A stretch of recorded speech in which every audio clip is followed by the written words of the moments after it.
ఈమె వచ్చింది, ఈమె పేరేంది, శ్వేత యాదవ్ వచ్చింది. ఏం చేయడానికి? ఎవరొచ్చింది? ఇంకా మీడియా చూడండి అయ్యా. ఇప్పుడు మేము చేసింది ఏంది? మేము కాంగ్రెస్ పార్టీకి లాయల్ ఉండడం తప్ప, మేము రేవంత్ రెడ్డికి లాయల్ ఉండడం తప్ప. మినిస్టర్ మరి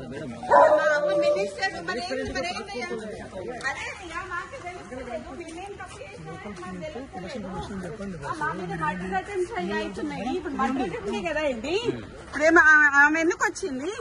ఇప్పుడు ఆమె మా అమ్మ ఇప్పుడు లేడీ కానిస్టేబుల్ వచ్చిందంటే, లేడీ ఎస్ఐఓ సిఐఓ ఆమె నాకు తెలియదు, వచ్చిందంటే మా అమ్మని అరెస్ట్ చేయడానికి వచ్చినట్ట, అంతేనా?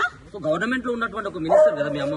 అదే అండి, అదే నాకు తెలియట్లేదు. మరి మీరే తెలుసుకోవాలి. ఎందుకన్నా మరి టీఆర్ఎస్ వాళ్ళ మీద పడకుండా కాంగ్రెస్ వాళ్ళ మీద పడి మా మీద మా ఇంటి మా ఆడోళ్ళ మీద పడ్డానికి ఇప్పుడు ఆమె ఎందుకు వచ్చింది చెప్పండి, చెప్పట్లేదు కదా.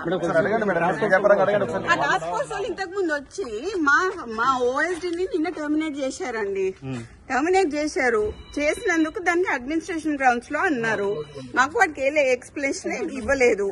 ఆయన ఇక్కడ ఉన్నాడు అని చెప్పి వచ్చారు. ఆయన మా దగ్గర ఉన్నాడు. సరే ఉన్నాక తీసుకెళ్తాను ఒక వారెంట్ ఏం లేకుండా ఆయన మస్తిలో వచ్చాడు పోలీసు. నేను ఎట్లా పంపిస్తాను వాడిని?